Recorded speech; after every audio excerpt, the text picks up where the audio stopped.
kind of remind you what we have learned so far.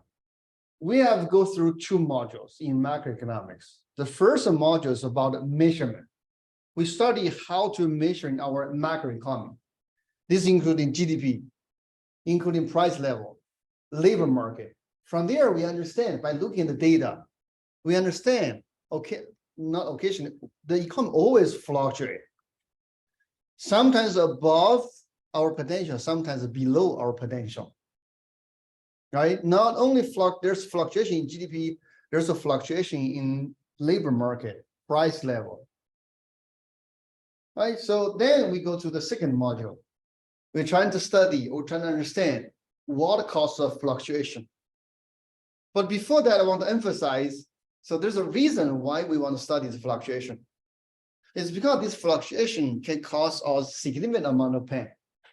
Just remind yourself, from history, right? So what happened in 1930? Or maybe just remind yourself what happened in the spring of 2020, right?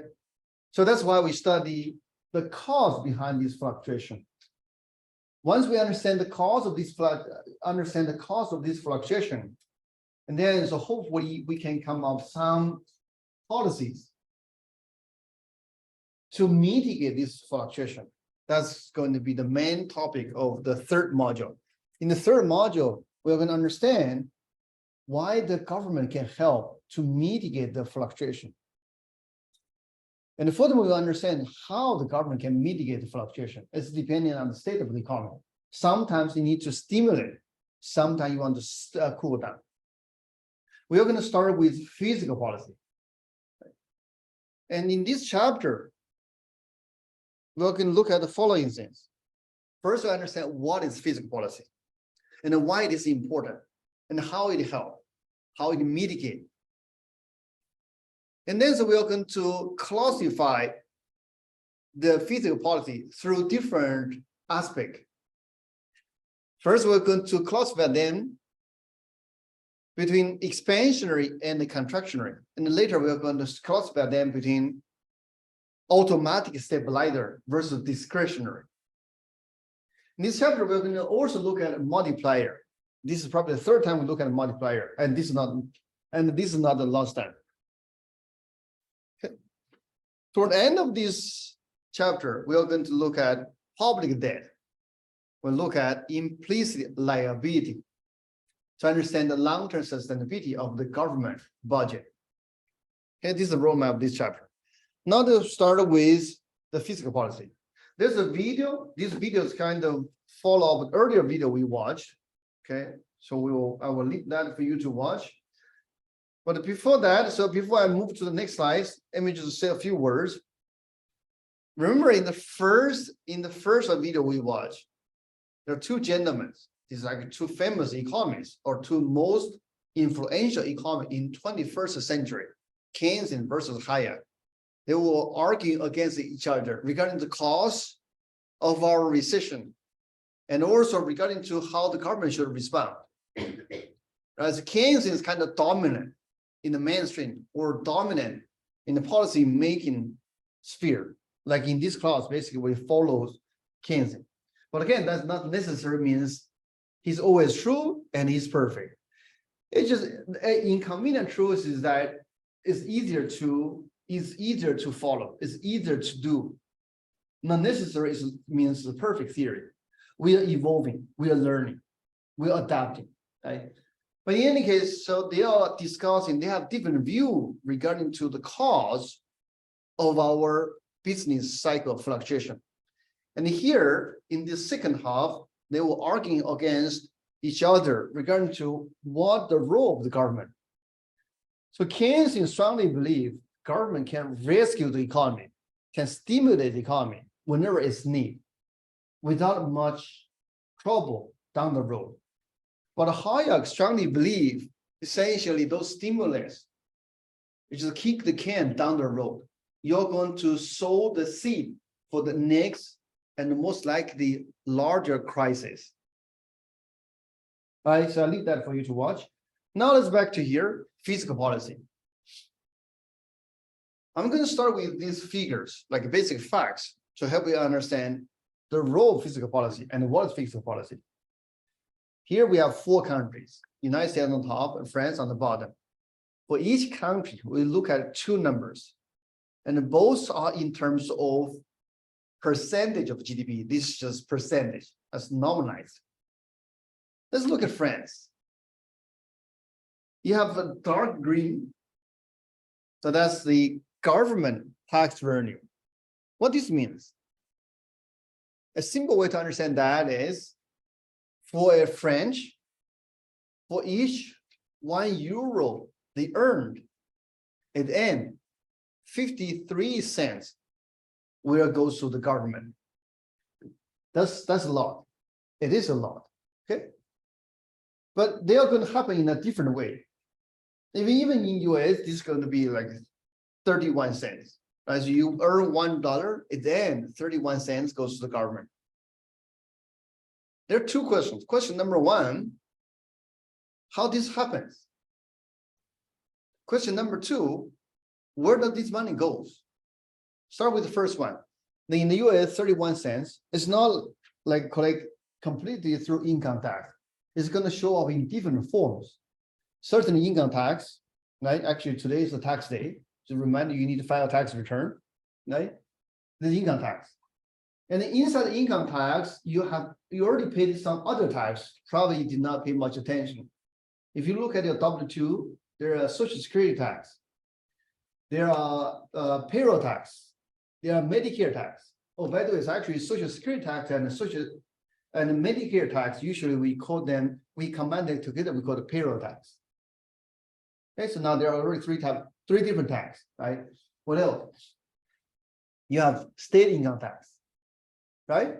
And then maybe there's like a local tax, maybe like a city tax or village tax, depending on where you live. Then you have property tax, right? What else? Sales tax, right? You go to sales tax. What else? Does anyone ever smoke? Yeah, do you need to pay extra tax for? Right? No, that's beyond the sales tax. They have sin tax, right? Sin tax, right? It's called sin tax. Actually, it's an incentive to discourage you to smoke, right? Because those are different tax. But then, so you have inheritance tax, right? And then some politician was advocating for wealth tax, so on and so forth. So this 31% is a weighted average of all those different taxes you can think of, right? If you look at different individual, so at the end, so the tax you paid may be different because this is largely dependent on your income. This is for average, right? It's 31 versus 53 in France. Now the second question, where does those money goes? The answer is clear. Look at this figure. For example, France, government spent 57% of the total GDP. Meaning, so every year, if France or if French, they collectively create €1 trillion worth of goods and service, and then 57% will go through government, either government direct consume or government allocate those resources. Now the final question, why we need the government to spend those things? But before I answer that, let's just see, okay, so say for example, France, or even United States, which is 38%. What are those things? What you can think of, like a big ticket items, the government spend. I'm sorry? Infrastructures, right? That's one big one. The other big one is national defense. As a national defense accounts to 15% of the spending for the US government. So national defense is a good example of why we need a government. Why? Because if you let the private party to provide national defense, usually it's going to fail. Why? Because someone provides a national defense. It's very difficult to enforce everyone who benefit from this national defense to pay for it. So this is like a natural public goods because people can free ride. Right? Hence, we need a government. This is one reason why we need a government. But certainly, through the development of the human society, we have more reason to provide some government, to rely on government to provide certain goods and services, as I'm going to show later. Now, here just to give you an idea, right? So from here you can see government collect lots of tax revenue and provide lots of things or spend a lot of our resource. Right. Now let's look at a few concepts to understand fiscal policy. The government, they collect lots of tax revenue because they have lots of programs to finance through tax revenue. Some important programs are the following. And actually, those are usually has been overlooked. Government transfer. These are payment by government to households for which no goods and services are provided in return. This is different from government purchase of goods and services. So what's the example of government purchase of goods and services? If the government wants to rebuild the highway, it's a methodology. And usually they hire some private parties. As a return, the private contractor need to provide a service for any money the government spent. That's government purchase of goods and services. But a government transfer is different. Essentially, the government gives you money for you to freely spend. But usually there's a requirement. Either you have low income or you're suffering some hardship. So let's go to the second concept, social insurance program. These are government programs intended to protect family against economic hardship. Now let's see what kind of economic hardship we can potentially encounter throughout our lifetime. This is true for everyone, regardless who you are. Number one, Social Security. Social Security usually is provided for two types of person. One is elderly. The other is someone disabled. So essentially, Social Security is protect us against the economic hardship due to the lack of ability to work. For us, I mean, for me, I'm a prime age worker. I'm healthy. Right? It looks like, okay, so I'm perfectly insured. I'm perfectly free from those economic hardship. But sooner or later, I'm going to getting old enough, not able to work. Right? So this is something no one can avoid. But certainly, yes, you can self-insure by self-enough. Right? But this is essentially, this government provide you with Social Security. Sometimes your own saving is not enough. From here, you can see this is the first economic hardship. Now let's look at another example, Medicare. Medicare is a government-provided health care for elderly and for people who are disabled, right? Again, those are for people who suffering from aging, suffering from lack of income, right? Who are not able to protect them against this healthcare problem, right? As Medicare. Now, third example is Medicaid. Medicaid is government provided health insurance or healthcare to low income, or to, and particularly for those who have young children or pregnant women in their households, right? So you can see those government provided programs to help or to protect you against certain economic hardship. Right? If you look at a particular individual, it might be the case this individual is completely free from those economic hardship. But that does not necessarily mean this is not useful. Because you should look at statistics. Now, maybe yourself is free from those problems. Doesn't mean your family, your friend, someone in your community, or your future generation is free from those problems, right? And another reason why we need the government to provide the social insurance program is because in the private market, sometimes it's very difficult to insure against those, or it's too expensive to insure. Okay, now let's look at the source of tax revenue for US. This is a typical normal healthy year, and most likely it's going to look like this. From here, you can see the largest source of tax or tax revenue for the US government is personal income tax.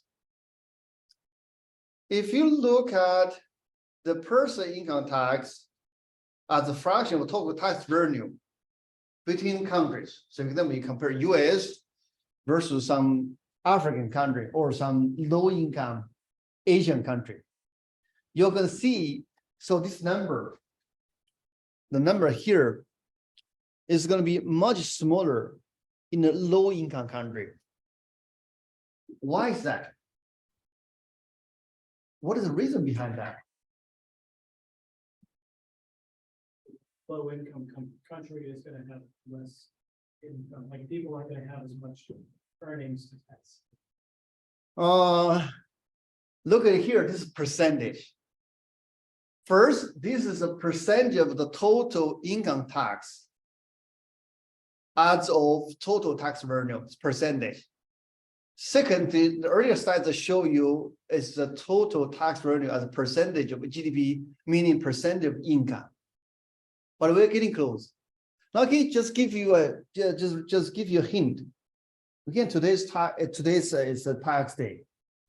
In order to file your tax or in order to keep track of your tax, what kind of technology we need? Or do you think we need a lot of technology or no? Like resource? Yes, like computers, many things, right? So even with like papers, you need to like write down, right? You need a lot of people to work in this field. At the very beginning, you need to have very proper or well-established institutions to keep track every individual's income, right? So that takes a lot of resource. Okay, but this is not usually this is not available in a low-income country. They don't have the resources, they don't have the capacity to properly or comprehensively keep track of each individual income. As a matter of fact, in low-income country, many of their workers did not work in the formal sector, meaning they may just work either like in a households or work on their own farms or even work for underground economy. It's not properly documented, right? Only for advanced economy. So we have the capacity, has the technology, has the resource to properly document those things. They take a lot of resource, right? Besides personal income tax, the second largest single item is social insurance tax. This includes, if you look at the W-2, this includes social security tax and Medicare tax. Right. Now we have other tax. This includes property tax, sales tax. Right. Now let's look at government spending. Okay. If you look at the government spending, the biggest single item is Medicare and Medicaid. Right. This is part of the social insurance. Now, if you include the social security, this is more than 30%. Right? So this is true for most advanced economy. Again, so if you look at a low-income country, it's going to be much smaller. Now, just remind you what happened in France recently. If you read news, you probably know, so their workers on strike. Does anyone know what they are striking for? What they are protesting for? Increase the pension for age. The government is trying to increase the retirement age from 60 to 62, is that right? It's a little bit unbelievable if you just look at it in the US, right? Now, there are a couple of questions. Maybe we can go back. First, why the French government want to increase the retirement age? People can work longer. Right, okay, so this is like two sides.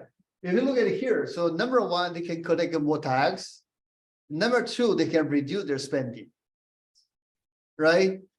Okay, but it's from here, so you can see the other message I forgot to mention is if you look at this diagram, you can see for this advanced economy.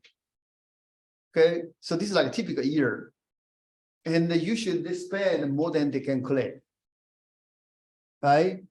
And the certainty, so certainty this begs for a few questions. Number one, how they're going to finance the shortfall. How they're going to finance debt or borrow. And then number two, if they keep running this deficit, or if they're keeping have a shortfall, is it going to be sustainable or not? Right. So this is what we're going to discuss toward the end of today's class. Right. Now let's back to here.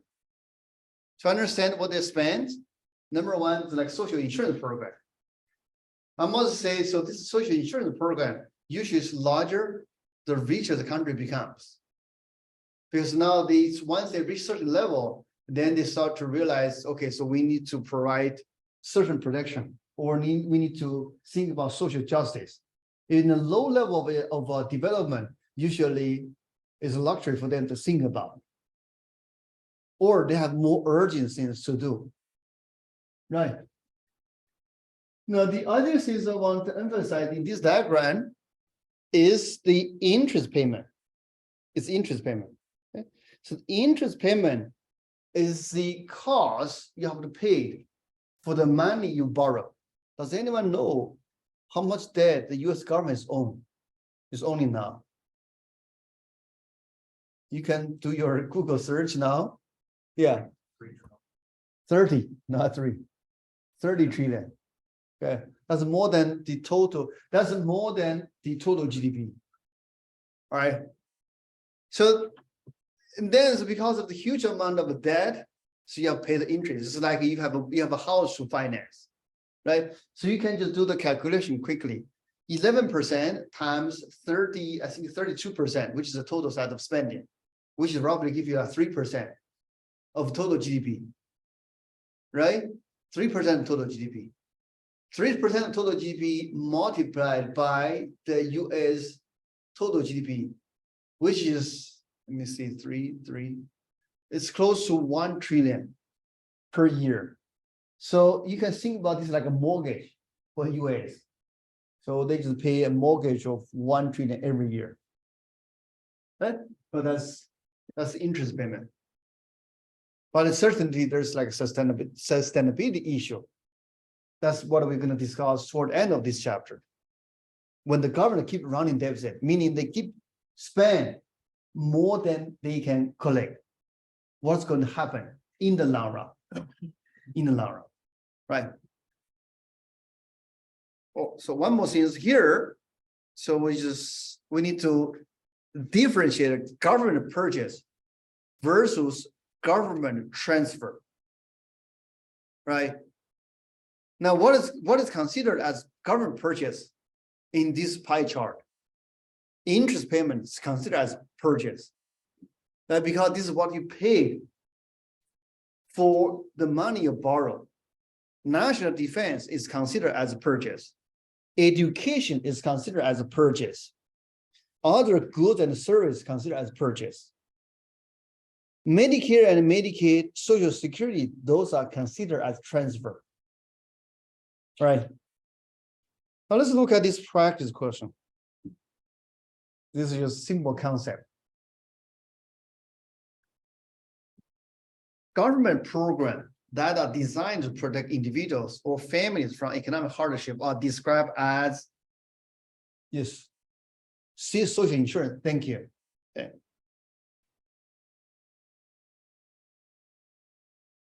In these slides, we are going to understand why and how government can mitigate or can help the economy when it's necessary, or can have impact on the aggregate economy.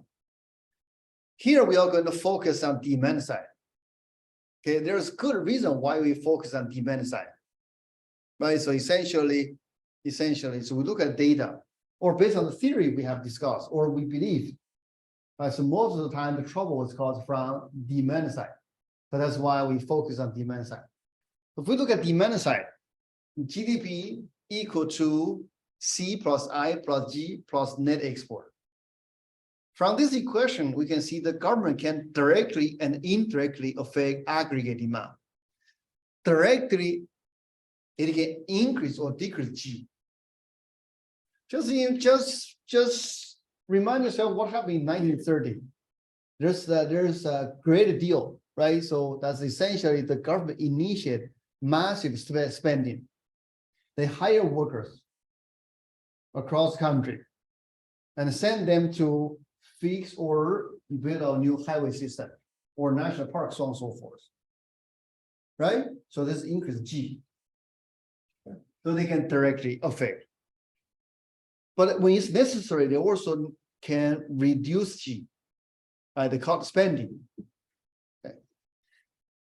They can also indirectly affect C and I. How? In regard to C, your consumption decision is largely depending on disposable income. Now, if the government change your tax or change your transfer, and then accordingly, you're going to change your consumption. Right? Just remind yourself what happened in 2020, 2021. Right? So you get more income to spend, even though you not spend entire portion of the transfer you get, but still you spend a fraction. And it's how much you spend, probably is going to depend on who you are, like your income and other background, socio-economic background. Right? So this is how government can indirectly affect C. The same story for I, right? So I certainty, so the government can change tax, and then also for I, the government can also change regulation. Give you example, the IRS, the Inflation Reduction Act. So IRA, Inflation Reduction Act. It was recently passed, right? Part of Act says if a company who's making electronic vehicle, if they want to get subsidy from the government, what they need to do? Does anyone know part of that part? Does anyone know that? So in order to get, say for example, like Tesla, okay, if they want to get the subsidy from the government, they want to make sure certain fraction of the components made in the United States. Right? And then how would that affect the aggregate economy? Now, say for example, if they require so 100% of the components made in the United States, okay, how would that affect the aggregate demand? Imports go down. Imports go down, or they are going to create more jobs, right? So like a Tesla is going to bring back all the manufacturing back to the United States, right? So that's how it works. Okay, so this is regulation. Just give you an example of regulation, how government can affect aggregate demand through regulation. Okay. Summarize, government can shift the aggregate demand. Why they want to shift the aggregate demand? Because based on the second module we discussed, so we believe most of the trouble is caused by aggregate demand. And if you can change aggregate demand, and then you can change the course of the economy toward the direction is desirable to you. Fiscal policy. So fiscal policy, first of all, is something government trying to do to achieve the following. So what they're trying to achieve? They're trying to shift the aggregate demand. Okay, so why they want to shift the aggregate demand? Because based on history and based on our theory, most of the time the trouble is caused by aggregate demand. Hence, they're going to target aggregate demand. How they can achieve their goal? Fiscal policy is going to use following instruments or following means: either change tax or change government transfer or government purchase of goods and service. Let me give you an example one by one. Changing tax. So throughout history, actually I have a recent research, okay, look at US fiscal policy by different presidents. Throughout history, each president changed tax whenever they're in office. The most noticeable example, I mean, it's the biggest tax change is Reagan tax change. Reagan cut tax significantly back in 1980, early 1980. Right? This is tax. But usually Democrats raise the tax, and particularly raise the tax for higher income. And Republicans usually decrease the tax, and usually decrease the tax for higher income. Okay, this is recurrent tax. Government transfer. The perfect example is 2020. Right, so most of us receive the check from the government. So this is transfer. Okay? And then maybe occasionally, so the government can change the Social Security, like, so how much you need to pay, how much you're going to get, right? Or sometimes may just inflation index. Like recently there was a discussion. So they want to index the Social Security payment with inflation to protect the retirees against the price change, maintain their standard of living. That's an example of a transfer. Certainly that's going to have impact on the aggregate demand, right?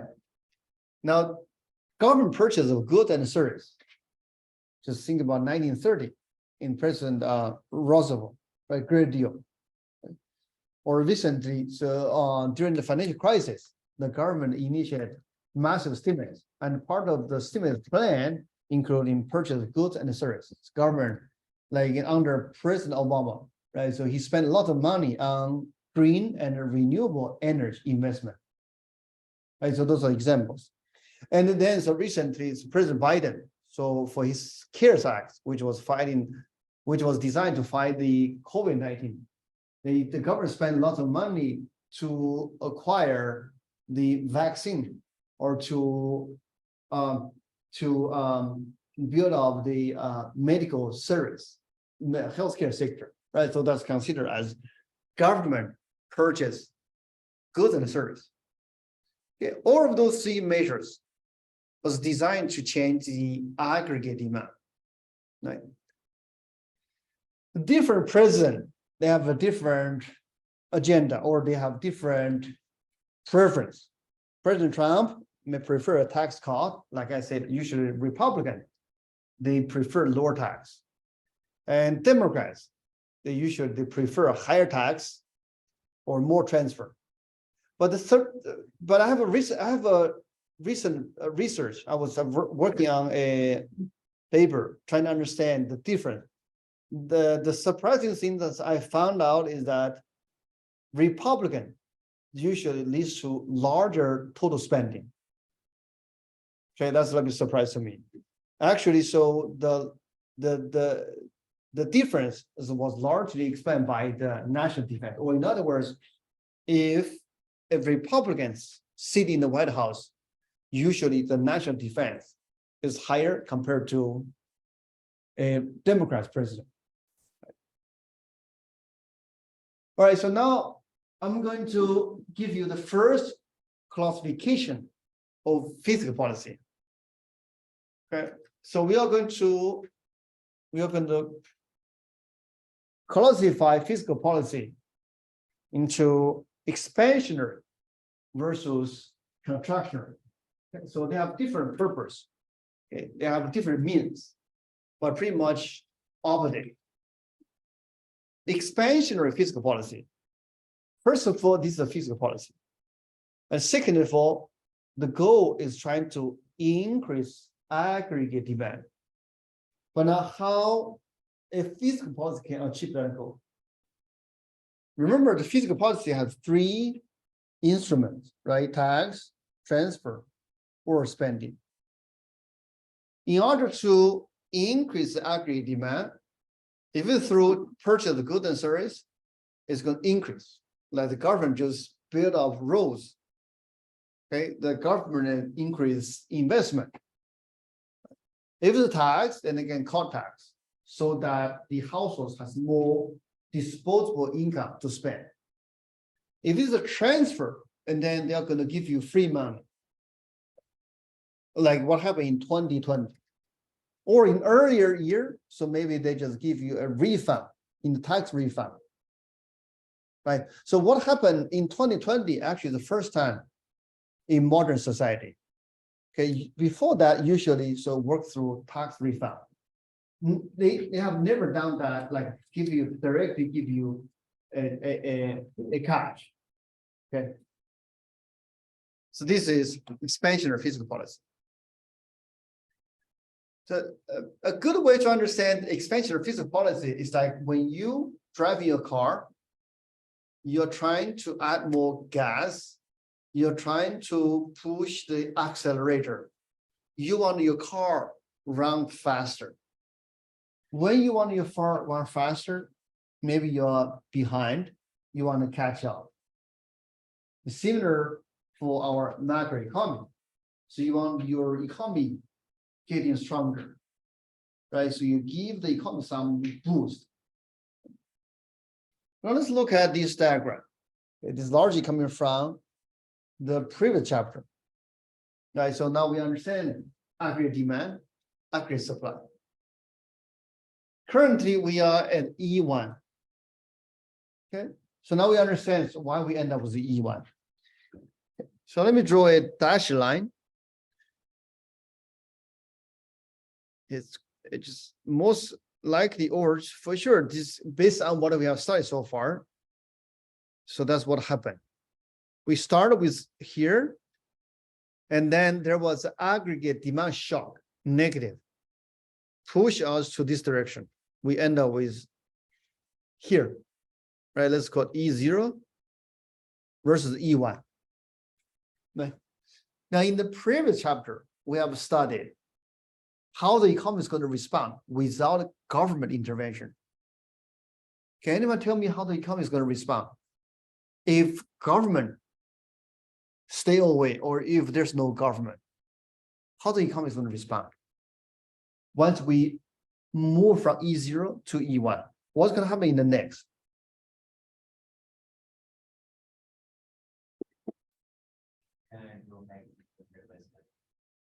Right, so you're going to take a long time. I'm just wondering, great, thank you. I want to ask you or remind you, so how the economy is going to respond. I'll give you a hint. At E1, what happened in the labor market? But here, so we knew, so we have a recessionary gap. We produce less than we can potentially produce. What unemployment is what? Is lower or high?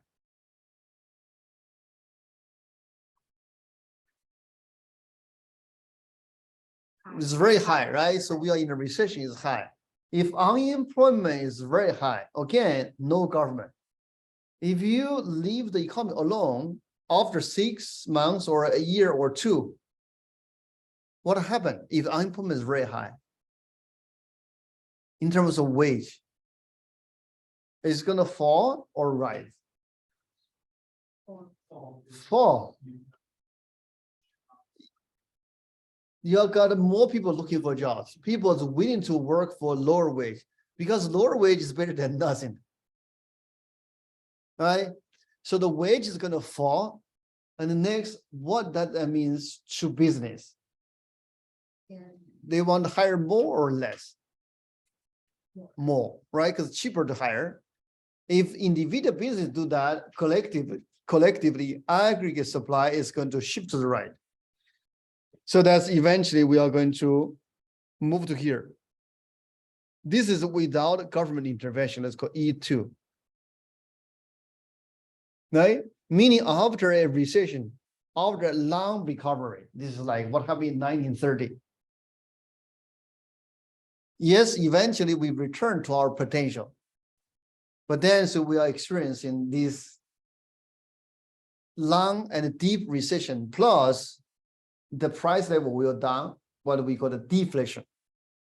Right? Deflation has problem to the economy. Right? So people is going to hold down their spending. So actually that's why, so this adjustment is pretty lengthy. Right? So now let's see what the government can do. So given the government has these three instruments, they can directly or indirectly lift off the aggregate demand. So instead of go through this lengthy progress, and then the government just simply lift off. Right? Simply lift off.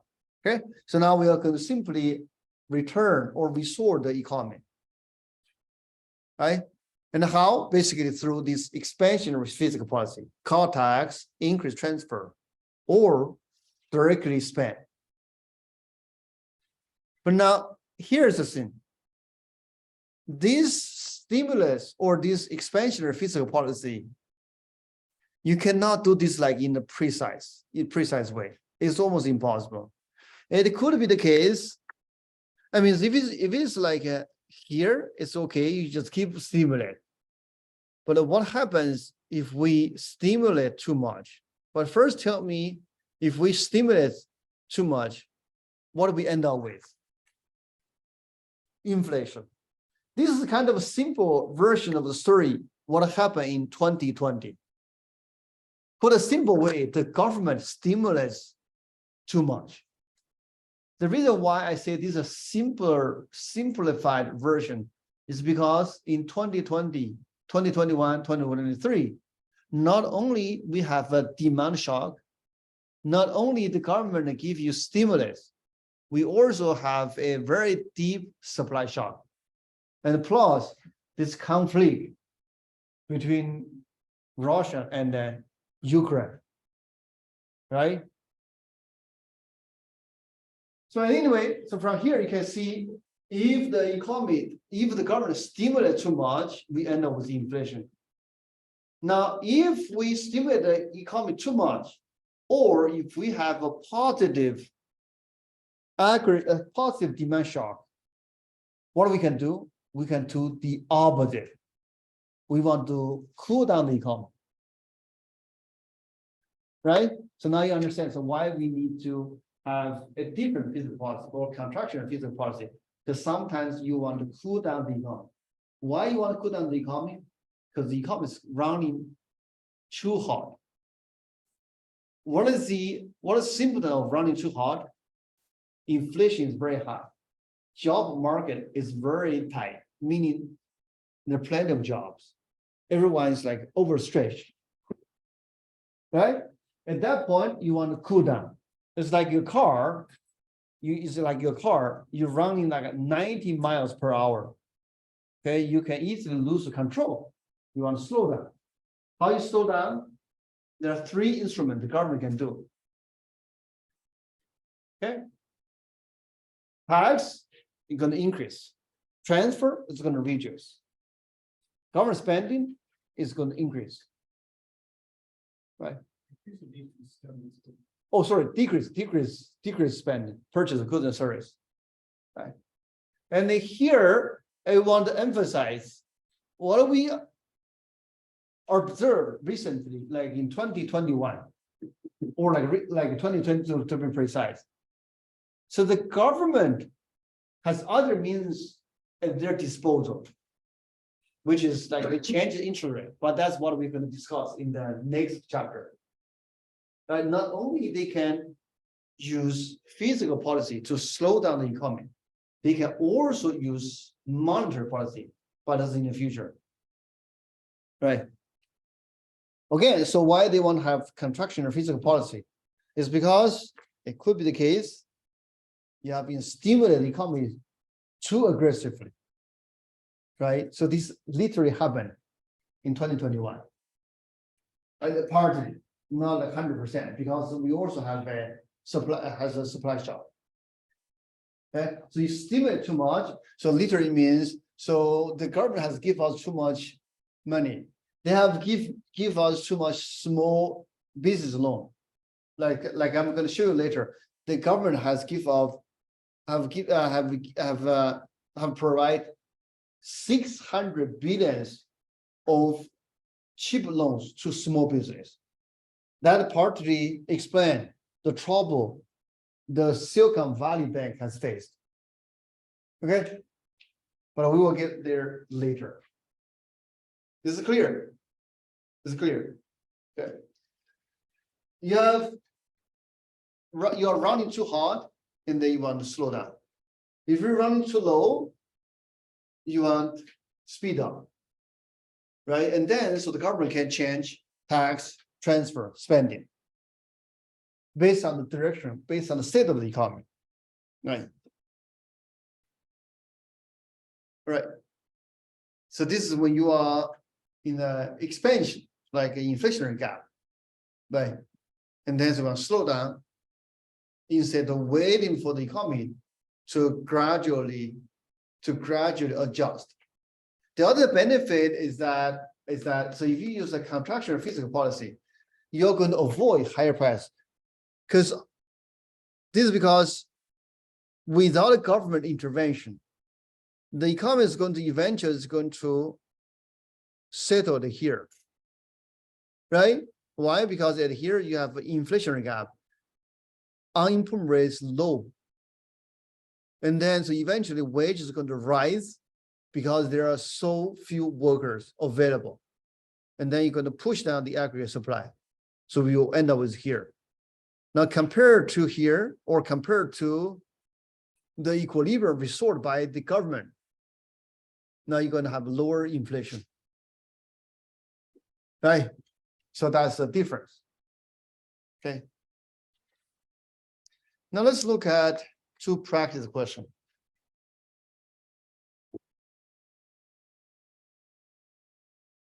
Do you think the government is right to begin massive spending program during deep recessions?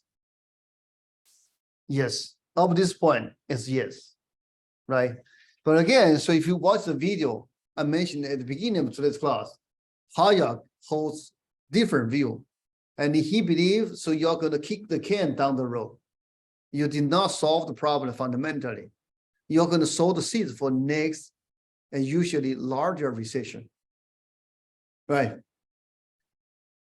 Now the other one, suppose the country wishes to produce at its potential output level, holding everything else constant. Identify which of the following policy initiatives might help it reach this goal and how these policy initiatives would help. So actually, this is a discussion. This is not a multiple choice. A, the government initiate policy encourage private investment spending. So if you give them a reduced tax, relax regulation. Okay, regulation I mentioned earlier is one example. Right? So they just encourage you to bring back. There are other regulations, say they encourage competition,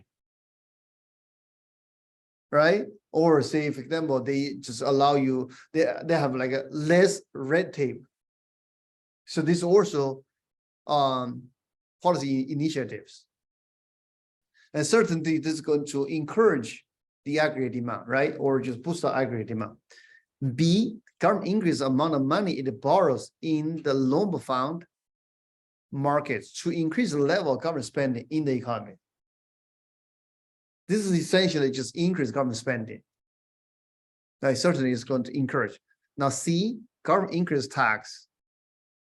It's going to push down the aggregate demand, right? Lastly, the government authorized new spending program. This is pretty much like a B. Right? But here, one thing I want to emphasize is not every single spending program will stimulate the economy. It depends on the nature of the spending program. If the spending program is just like a waste of the money, let's say literally, okay. In the extreme case, if they really hire someone to dig a hole on Dodge Street and hire somebody else to fix, okay, the effect on the economy is almost zero. So basically, you just divert resources from other sector. And so this government program itself doesn't provide any value added Because then, did you change anything? In some sense, you create some negative goods. You're going to create some congestion, right? Because when you dig the hole, when you fix the hole, the people has to take a detour. Doesn't make sense. But on the other hand, give you another example. If the government initiate a program, so they just upgrade, so they upgrade the power line, or they upgrade internet, so you have faster internet or better internet, or they invest in renewable energy, next generation of energy. So that's different. Okay, so those program itself has value added. In the first case, it doesn't have any value added. Once you're done, it's done, nothing changed. The role is going to be the same, except if you expand the Dodge, so you have more capacity. But however, so if in the case of Dodge, it probably doesn't help you, right? Because most of the time it's not congestion. Give you another example. In some African country, so the government spent a lot of money to build a international airport. But then once it's built, so the airport is barely used. Or maybe in the context of Nebraska, to give you example. So if the government decide stimulate the economy by build a huge international airport in Lincoln, do you think that help the economy? Not really, right? Because even right now, so no one just travel to Lincoln through air. So if you build this international airport, what's the matter? At the end of it, you just waste the money. Do you see the point, right? So not every single government spending will help the economy, will stimulate the economy. Some point it can be just a waste of money, right? Maybe give you extreme example. If the state of Nebraska decide maybe just change the location, because Lincoln still there's some like population. Can anyone give you an example of like a very remote part of Nebraska? Give you some name. Valentine. It's a place called Valentine. Okay, say for example, they will just build like a huge international airport in Valentine. And then it's going to waste of money. Does that make sense? You don't bring any value added. You don't bring any value added. Okay. So that's something you need to be careful, right? But for now, so we assume the government is smart. But certainly this is something not everyone agree, right? So the government may not smart or may not responsible in terms of spending. But for now, they just assume the government are responsible because this is a democratic government, right? So they represent all the constituents, right? Okay. Okay, so the answer for the previous ones in these slides, I leave you to watch. Now we are going to look at some critiques regarding to expansionary fiscal policy. Or in other words, there are people believe expansionary fiscal policy may not actually work as they plan.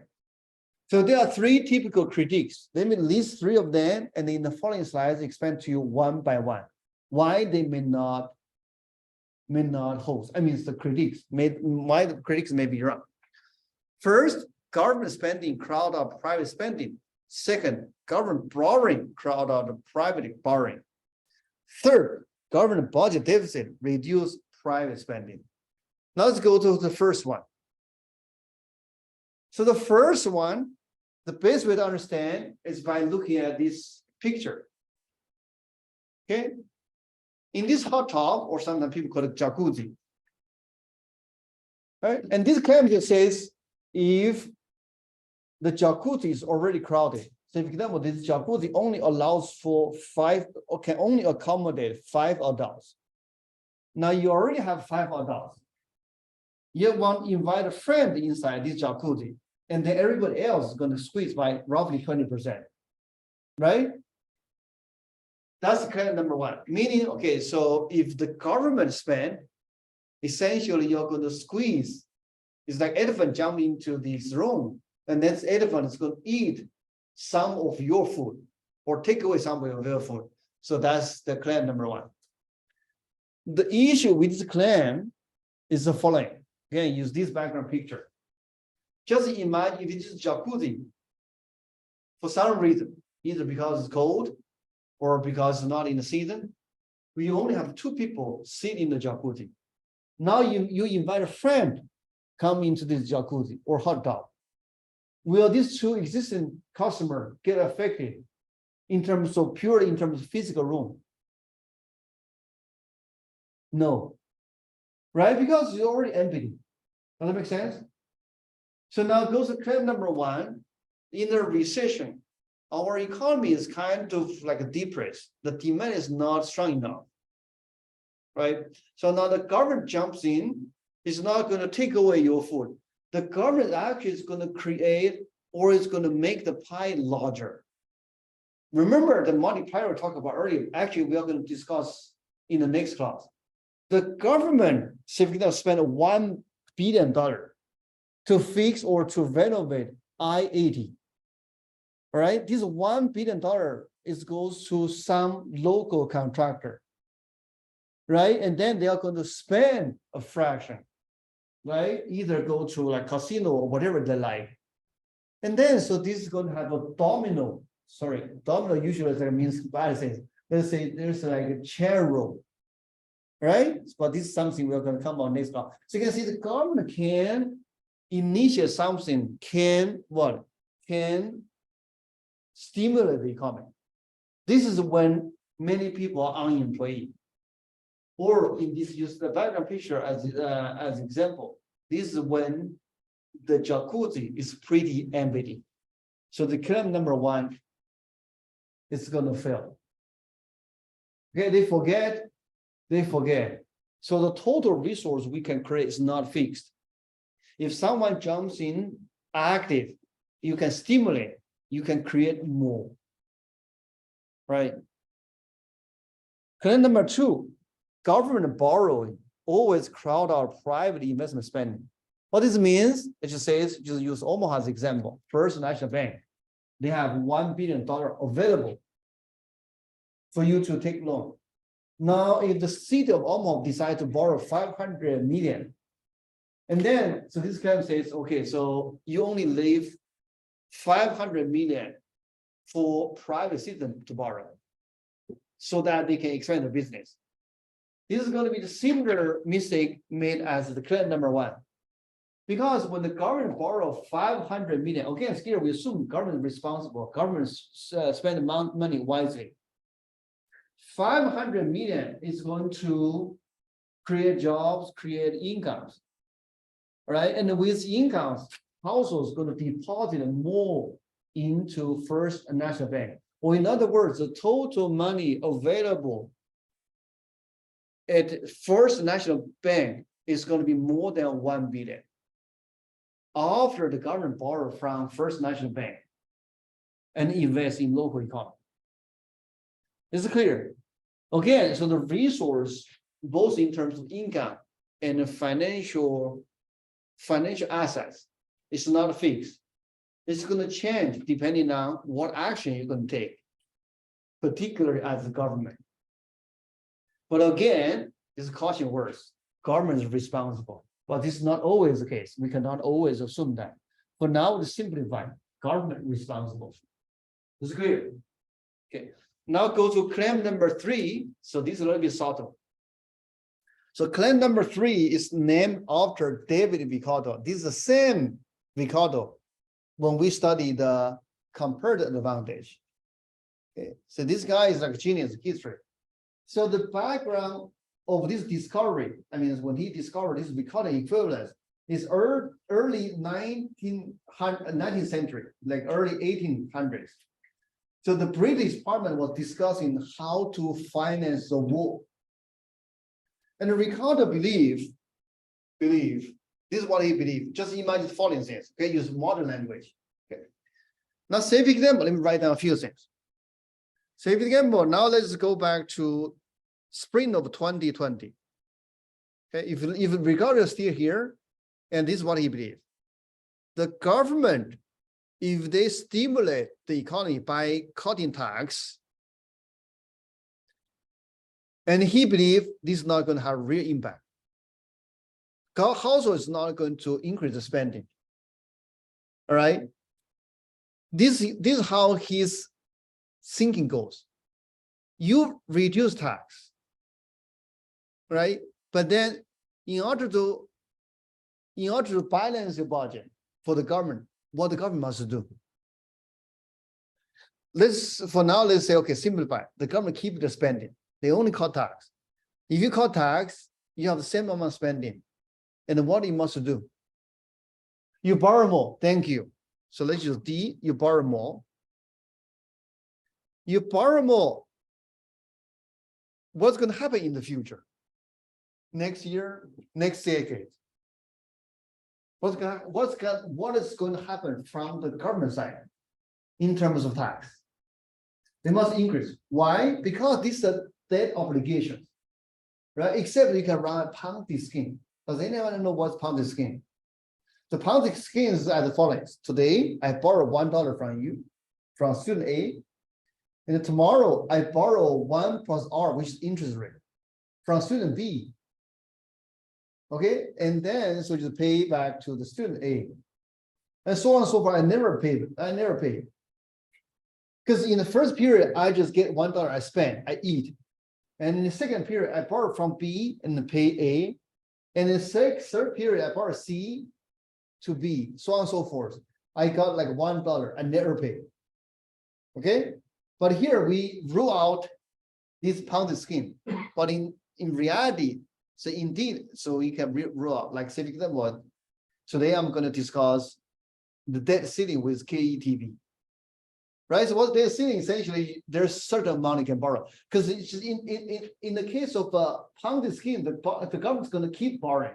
Their debt is going to explode, right? But in reality, so this is not going to happen. Well, let's just ignore that. And then so alternatively, the government must raise tax in the future. Now, if the government raises tax in the future, actually let me use double arrow, right? Because this tax leads to debt is going to lead to interest payment, and it means the tax is going to increase more than that. But to the households, they are going to realize these two is going to cancel with each other. I pay lower tax today, I pay higher tax future. I must save for future, right?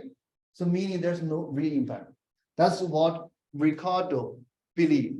That's where this Ricardian equivalence coming from. All right, so now what is missing from his argument? There are many things. Let me mention two. One, just imagine if the government borrow in super long maturity. Actually, it happened. So what that means is if the government borrow today, saving them $1 trillion, and then they decide to pay off the debt in 100 years.